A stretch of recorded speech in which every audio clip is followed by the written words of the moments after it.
again. Number 6 this is. I'm counting for some reason. I don't know why, but I am.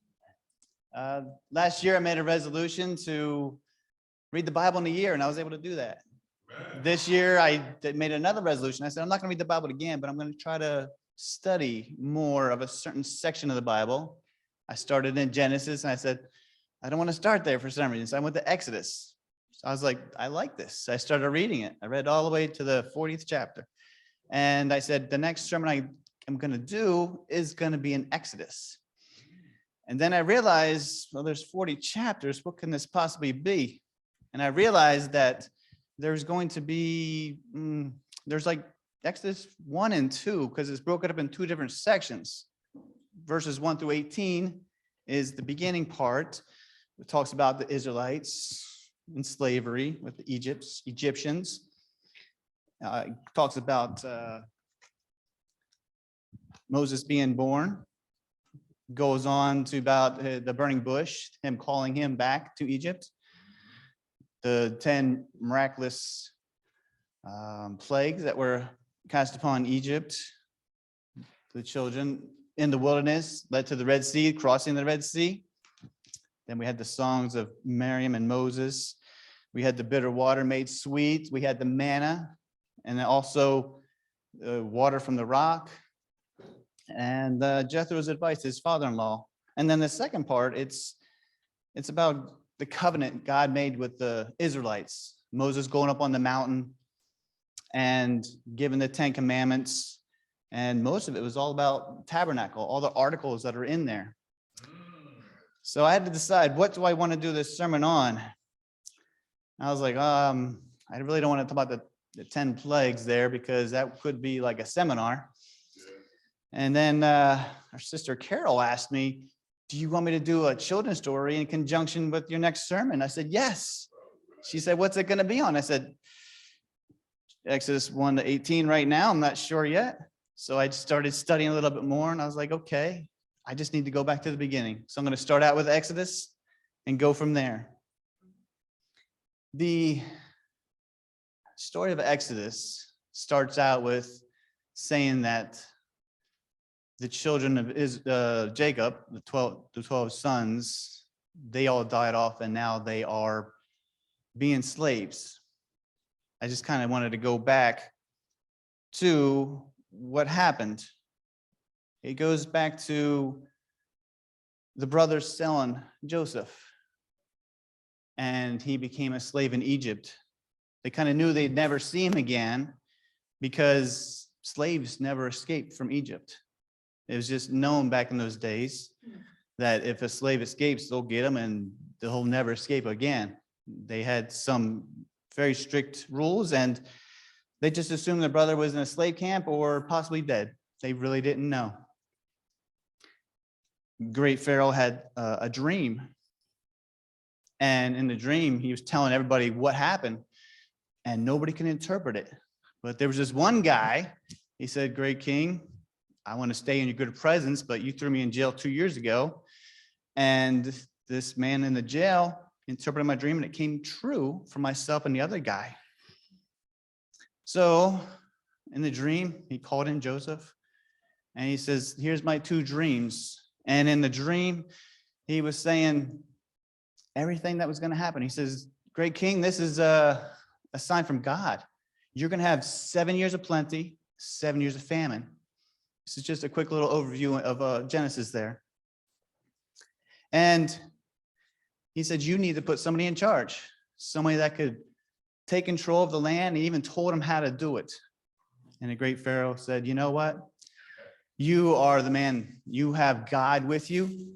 You have more than anybody else can do it, because sounds like you can talk directly to him. He sees that, I guess the Holy Spirit was on the Pharaoh himself saying, I need this man. So he put him in charge for 7 years. Everything was going great. He got a wife, got 2 kids. He had grain. At first, they started counting everything that they needed to build. And then he said, I have so much abundance that I don't know what to do. 7 years of famine started. And it's kind of like the first year, if people saved up, they should be okay. people stocking up, kind of like I guess my grandparents, they always had a little storage area for their food. And could that last 7 years?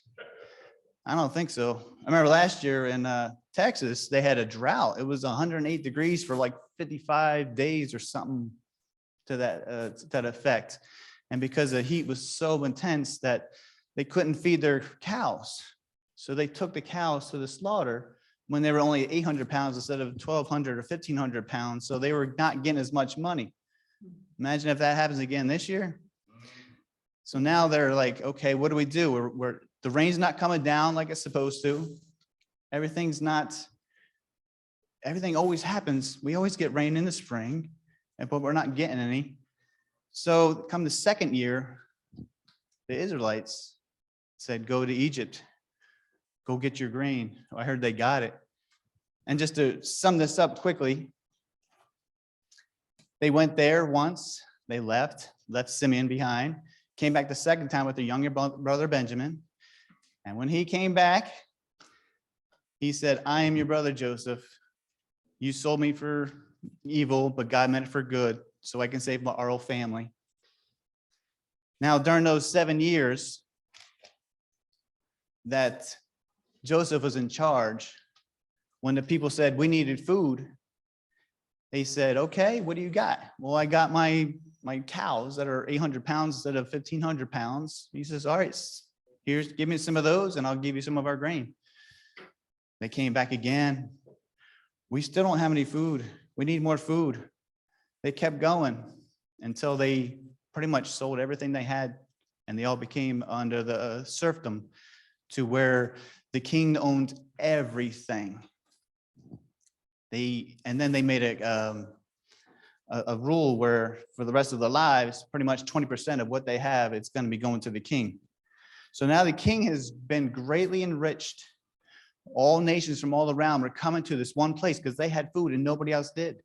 They weren't able to foresee 7 years of famine because it's just something that just doesn't happen.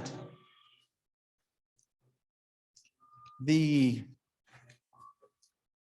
Israelites, because of Joseph, they were in the king's favor.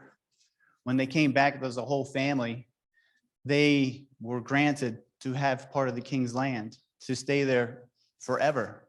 King made a verdict, that's it. The Israelites, they didn't have to pay the king's tax. They were just so grateful that because if it wasn't for them, Egypt wouldn't become as great as they had become, as they were now. They were considered like the world power at the time. They had royal favor. These great men owed so much to the generations, but they all passed off. After the generation passed off, they said that Joseph lived to be 120 years old. When he first became in the king's interpretation of his dreams, he was 30 years old. When the famine was over, he was 42. So after that, he lived 120 years old. Two of his brothers lived to be 137 years old. So sometime after that time, that's when a new king came in. And he's saying he had to get the people to side with him, saying, who are these Israelites? They don't pay a tax like the rest of us people do. These people are not intermingling with us. They're not Egyptians. They're Hebrews. Who are they? They don't believe in our gods. They believe in one God. They don't dress like us. They're nothing like us. So as they put fear into the people that these Israelites were their enemies. And they even said, if something happened where an enemy attacks us, they could side with us and easily take us over. They couldn't have that. They didn't want that. So they had the people's fear sided with them. They wanted to make sure that the Israelites would be put in submission so they could not harm the Egyptians. They wanted to kick them out, but because of the law that the previous Pharaoh made, they could not do that. So a lot of them are saying, these people are great workers. These people can make lots of money for us. Let's use these people. They started making up laws to less and less. Maybe they had a law to where now they had to pay 20% too. They made more laws, and pretty soon, before you know it, they all became slaves too. They were there, they had taskmasters over them.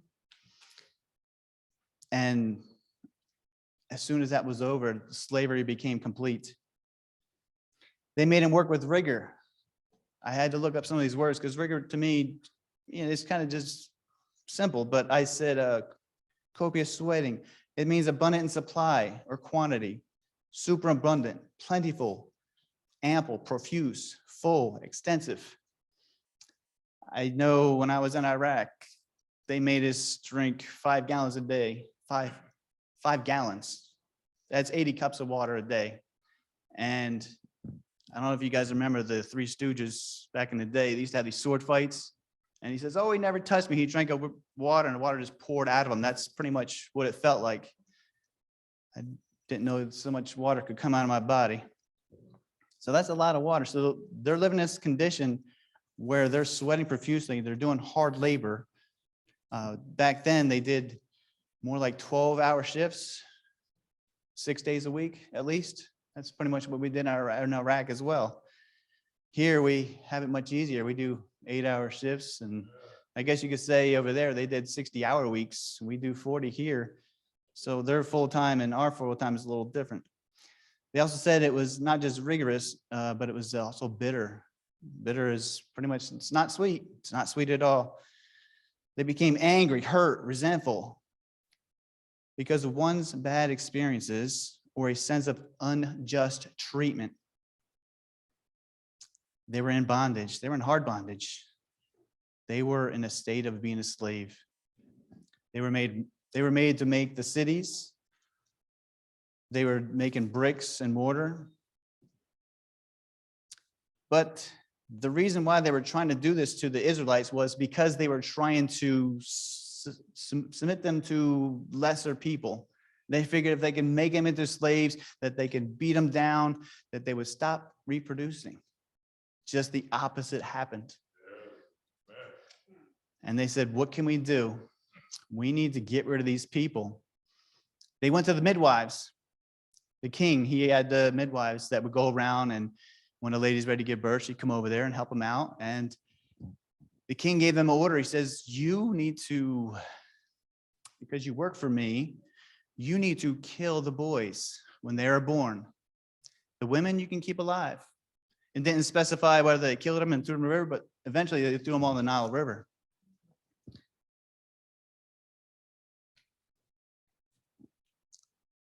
Whenever you hear somebody trying to kill babies, it's not from man, it's from Satan himself. Satan was behind all of this. The women, the midwives, I should say, they were more fearful of God than of a king.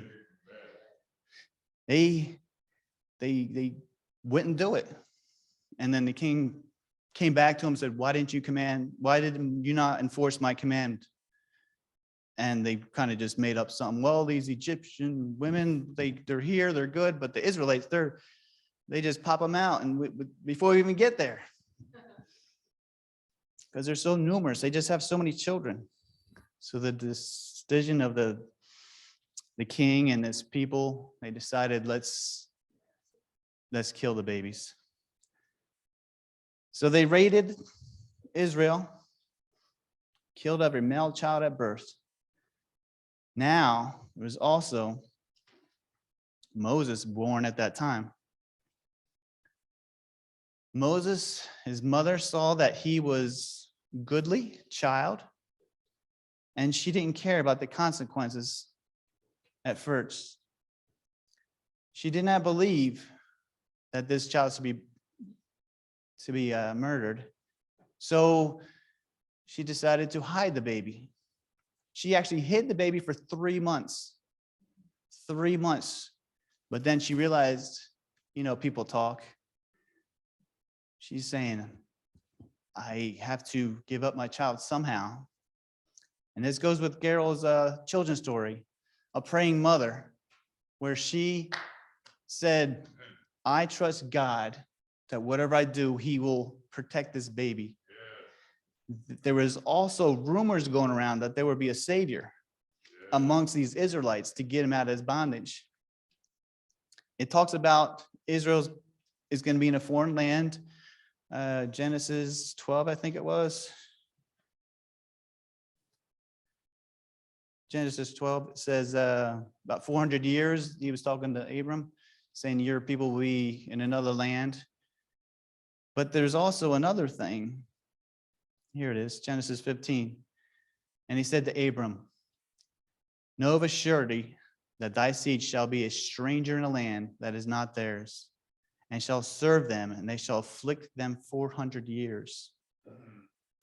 It doesn't say there will be slaves for 400 years. As I was doing my research, Joseph saw his children to the third generation, but Joseph had to die off with his brothers.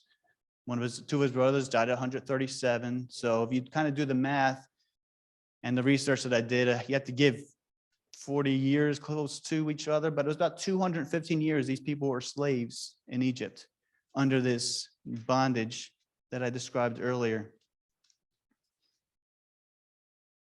So Miriam, being a God-fearing woman, she took the baby, wrapped him up in reeds, put tar and pitch on it to make sure the basket could float. So it was a little tiny ark. She said her little prayers again, as a praying mother would do. I'm sure the father did too. Amram, her husband. And she decided to take the baby into the river, walk through the little grass, push it down. I always thought they were cattails, so cattails, and push it down the river. And angels, invisible to us, our eyes, were guiding the little ark. And it just so happens to be that the Pharaoh's sister was bathing at that time. And she saw the basket too. And other people saw the basket too, just floating down the river. And don't forget Miriam, his older sister. She followed the basket. And she wanted to know what's going to happen to her little baby brother. He was only 3 months old. No, he couldn't do anything. So when the Pharaoh's sister came over and she said, hand that basket over to me. And when she opened it up, she saw that this was a Hebrew child. And she saw that the love that she had to knowing that she would not follow her brother's decree, that was a Pharaoh's daughter. I'm sorry, it's Pharaoh's daughter. And she said, oh my goodness, this child is blessed and I cannot follow his decree either. So I'm going to adopt this as my own. His name will be Moses because I drew him from the water. Miriam came out. She saw that Moses was now loved. She probably overheard her saying, this is my child now. Yeah. She came out. She said, shall I go fetch a Hebrew woman to go nurse the child for you? And she agreed. Here comes the little princess walking through the town with her maidens.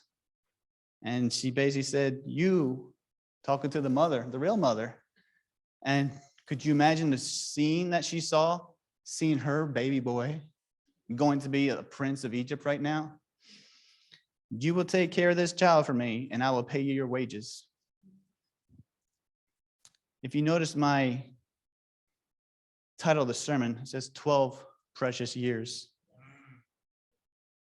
As I read this before, I kind of thought that Moses was just with his mother until he was weaned. But in the Patriarchs and Prophets, it said that he was 12 years old, approximately about 12 years old. So she got to raise her son for 12 years. At first, she didn't know how long it was going to be, but she was able to raise her son for 12 years without telling her, I'm your mother. Amen. Do you think she just let him go to do whatever he wants? Do you think if you didn't know what you're going to do with your child, just let him run free? Do you think she taught him how to pray? Do you think that she knew that her son was going to be put into this whole other education system to where it's going to be not teaching about God? They had multiple gods in Egypt. They had some popular ones, and everything that the Israelites believed was just the total opposite. She prayed for him constantly. Her husband, even though he's working 60 hours a week, he was praying too. His brother and sister were praying for him as well. She did everything that she could possibly do. Took him to church, let him know how to pray and read, let him learn how to pray himself, teach him who the true God of heaven is, teaching him whatever you could think. What would you do if you knew your child was going to be taken away from you at any moment, or you were going to go somewhere away? I remember Karen was telling me about her great-grandmother. She was an Adventist, and she had these little insights, and she says, I can't see Karen after age 12. Everybody, as you know, my wife's sickly sometimes. They thought Karen was going to die, but the great-grandmother died at that time. And it was just kind of shocked that she saw that she had 12 years to get to know Karen, teach Karen the right ways of the church, of the Lord. Her mother, her grandmother, they were all Adventists as well. And they made sure their kids knew how to worship the Lord. Because when you get into a certain area to where you're going to be put in a position where there's not other Christians around, you don't know what's going to happen. I didn't know when I was going to join the military, there wasn't going to be many of us out there. I didn't realize what a potty mouth people would have. But as I see you, you'll be different than everybody else. Sometimes I'd be cursing, they say, oh, I'm sorry. You know, they point to me and say, my God, you don't need to hear this. Or if they're doing something that's mischievous, they say, we're not going to invite him along. But I didn't hear that. 12 years is the age of accountability. 12 years is the age of accountability. Okay. So this mother, a praying mother, praying father, praying brother and sister. Sometimes when you pray for somebody, you don't know how far this prayer will go, especially when you're doing it for a while. It could be for a time, and eventually that child will have to make his own decision, what you taught him. Because when he started becoming the prince of Egypt, Moses this is, he started thinking that he could free the Hebrews himself. He thought that he could free these people. He thought he could do it. He actually saw an Egyptian man and a Hebrew fighting, and he actually slew the Egyptian. And the very next day, he saw two Hebrews fighting, and they found out that he thought what he did was a secret, and it was not. So this mother had 12 precious years. 12 precious years. She had to develop his mind, his character. And it was only a short time when you think about it. Because he lived to be over 100 years old. So the first 12 years was vital for everything. Now, what happens if you haven't been doing this? Could you start right now? What if it wasn't 12 years? Maybe it was a year and a half. Take a picture of a time frame. Maybe it's just 12 days you have. What are you going to do? If you know you have this person for a short time, just give it all. Just give it all to Jesus. Don't rely on yourself. Rely on him up there, because he will guide you. He will make sure that you come where you're supposed to be. You will be where you need to be. It doesn't have to be mom and dad. It could be your grandparents as well. I remember growing up, with my sister. We had a grandfather. Usually they always say, be like your older brother, be like your older sister. But my grandfather, he built me up. He says, why don't you do what Brian's doing? I was like, wow, I like this. I like my grandfather. He was a good guy. Sometimes you, as I said earlier, what if you didn't start? You need to start understanding that these children that we have are precious. Even if they're an adult as well, you can still work with them. I had to tell some stories about a father. A father, he married his wife. The wife already had a child. And he was trying to get to know this boy a little bit better. I actually spoke to this guy, and he's like, I'm trying to get along with him. And I said, hey, we're all going to the beach. Why don't you come with us? And you know what he told me? Oh, I'm too busy. Too busy for what? You just told me you want to spend time with your son, and he didn't go. I felt like taking one of those hats, writing dunce on there. My son went. Other people's children went, and they either had one parent or both parents with him. And he was the only boy that didn't have a parent with him. And you could see his head was low. He was trying to be more happy, but you can still tell, why are my parents not with me right here, right now? Why are they not here? Another story. It's a different perspective kind of story, to where a father's like, he decided, I need to spend more time with my son. So this was like a Saturday. He's like, I'm going to go take you out on tomorrow. So tomorrow was a Sunday. He's going to go take him out. They had a little canoe, and they were going to go out fishing. I like fishing stories because I know my nephew loves to fish. Wish it was about him, but his grandfather actually took him out, and he loves fishing to this day. And I think it's all because his grandfather took him out. So this little boy went out with his father. It's just him and his son together all day.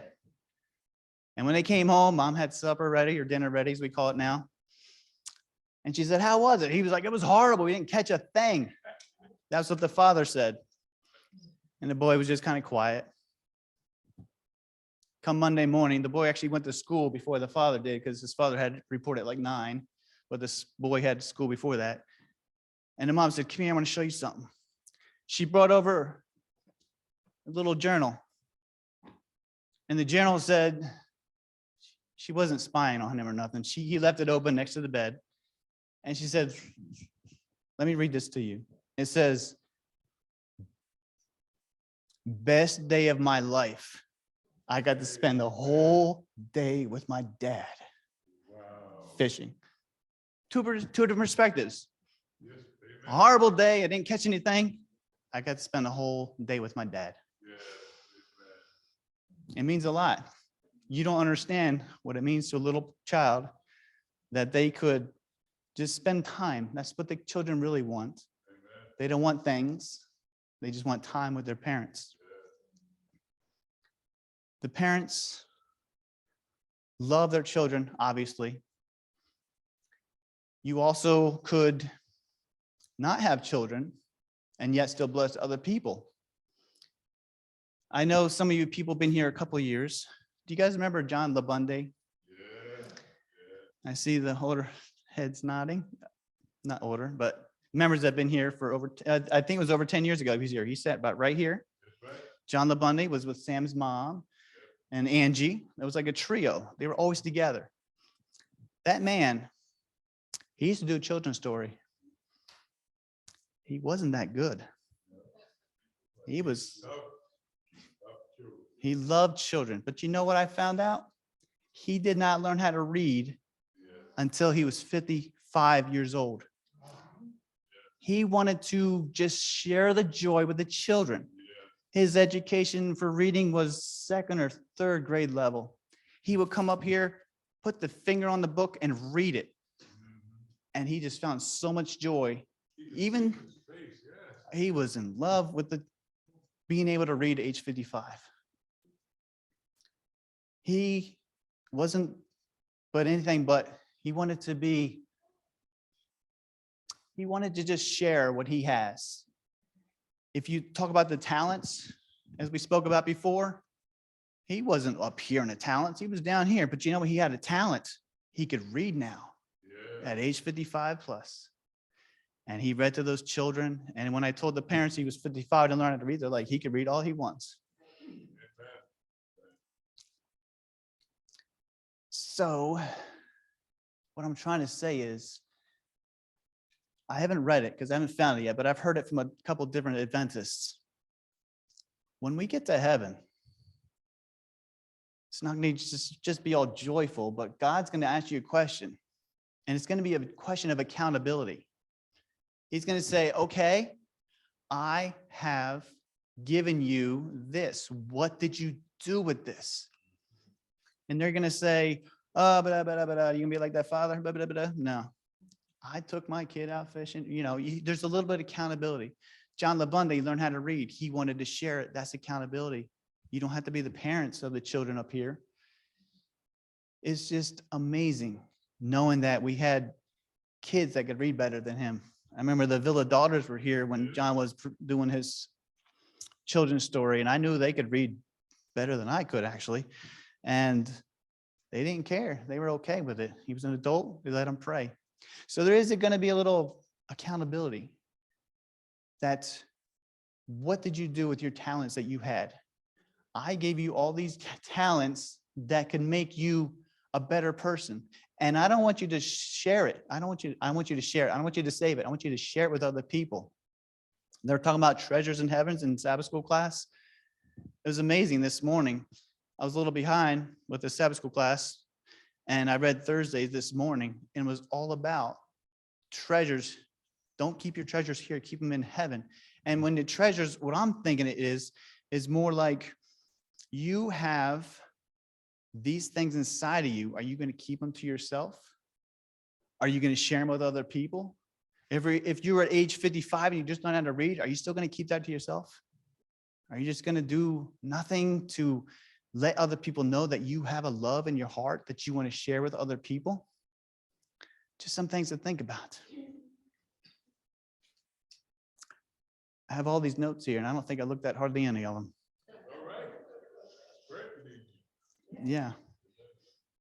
So we had these couple things, couple different stories. The time that we have here is very short. It is time to develop the minds and the character. It's not just for a short time that we're here, but those characters could be for an eternity. If you look at Abraham back in the day, God promised him, you will have a great nation. Everybody be blessed by you. He really didn't see it. I mean, he was blessed by himself, but it wasn't, he only had one kid, two kids. And then it just spread out from there. But he didn't see the promised land. He was in it, but he wasn't in it because other people were there. So he had to have an eternity of faith, knowing that if I don't get this, somebody else will, because I have blessed with other person with that. So when you share things with other people, godly things, God will bless you. And when I talk about eternity, I'm talking about eternity, not just here. I'm not talking about up there. If you could bless somebody, I remember my mom, she was at First Adventist. We're the second generation Adventists, but it was because of her sister's husband's mother's mother, it was a grandmother. She introduced through them to us about the Seventh-day Adventist Church. And we have been blessed. My sister and I are both up here now preaching. She's here next week. I can't wait to hear the sermon. So it's something she's been preparing for a while. Learn to share with other people. Learn to love one another. Let you know that 12 precious years could be any number, but that's the number that Moses was able to do. And with those 12 years, Moses, not just Moses, but his brother Aaron and Miriam as well, were able to bless a whole nation to where they started a whole blessing to the world. If it wasn't for that, what would happen? This place would not be the way we know it is now. You will have a short time with these children because when they leave your home, they're going to be out in the world. And the world is not very kind at all. The world is world. It's not heaven. That's where we're trying to go. Yes. If we don't teach our children, the world will. That is so true. So are you just going to go home and let your kids just do whatever they want? Or are you just trying to lead them to Jesus as well? This is a sermon. I thank you all. Amen. We sit down. I'd like to have all the elders come forward.